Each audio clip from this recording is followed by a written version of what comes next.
So your first step is going to go to File and then Open, and you're going to go and find the picture that you're wanting to use for your project. So I've got my light bulb, and I know I need it fairly small, so I'm going to go ahead and shrink it just a little bit, and since it does have all that white border, I'm going to have to figure out the size of the light bulb itself. And so the easiest way to do that is to go to Select Trace Area and select the light bulb, and you'll see on the gray box that it has dimensions on it of how big your design is. And I see it's still just a little bit too big, so I'm going to shrink it down inside the gray box, and then shrink the gray box down with it and get to the desired height and width. And so once I found it, I'm going to close the gray box and then move my light bulb up to the top left corner, then File, Print,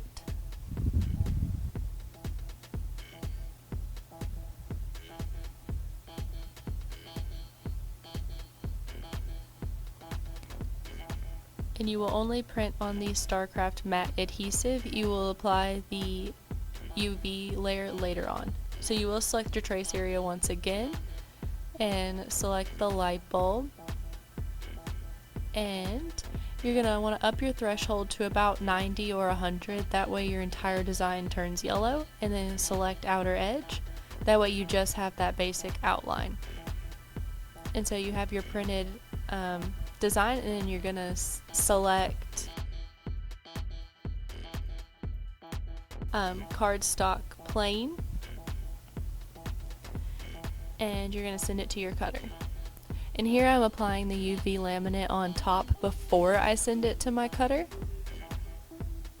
Make sure all air bubbles are out. And if you need to, you can poke them with your weeding tool and then squeegee the air out.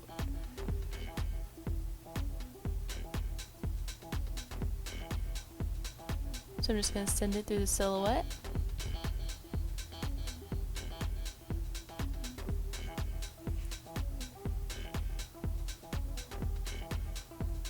And once it's done cutting, you can now weed it. I did end up cutting it into a small square so it would make weeding a little easier.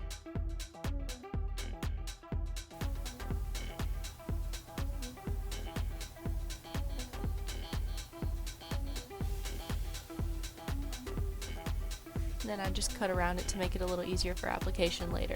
So now I'm going to type in my wording. So I want Brilliant Vinyl, and I'm going to select the text box on the left and choose which font I would like. And I measured my silhouette before I chose this, so I did make it a little bigger. And it will not fit on the mat, so I have to click right and then ungroup it.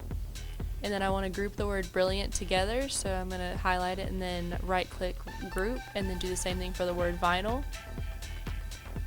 And then I can put vinyl underneath brilliant, that way it fits on one page.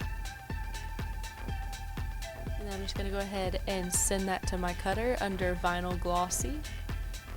And this is not mirrored, neither of these are cut mirrored.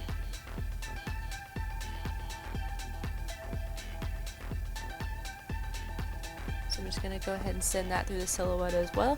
And this is the printed pattern Serape adhesive.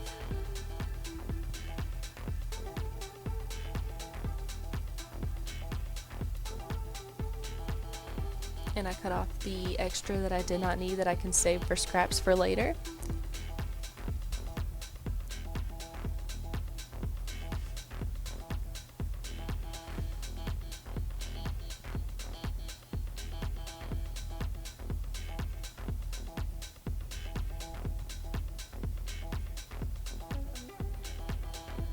And you'll see me holding down the letters as I pull, just to make it a little easier and that I don't lose any of the dots on my eyes or anything like that, because adhesive sometimes can be a little difficult to weed. So now I am using the red grid transfer tape, and I'm cutting each word separately. So I cut brilliant and I cut vinyl detached from each other, so I can make application a little easier later on. So I do a strip over the word brilliant, and you just want to squeegee it down really well.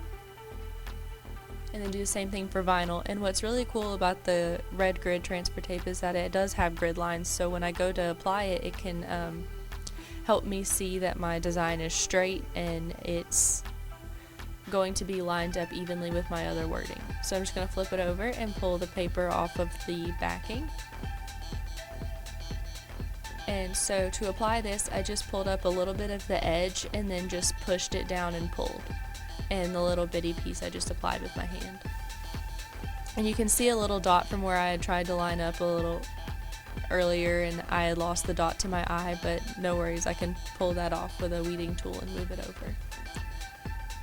And so when it comes to applying anything with your transfer tape, you really want to pull low and slow to the surface of what you're pulling it off of. That way you don't risk losing any of your letters in the process.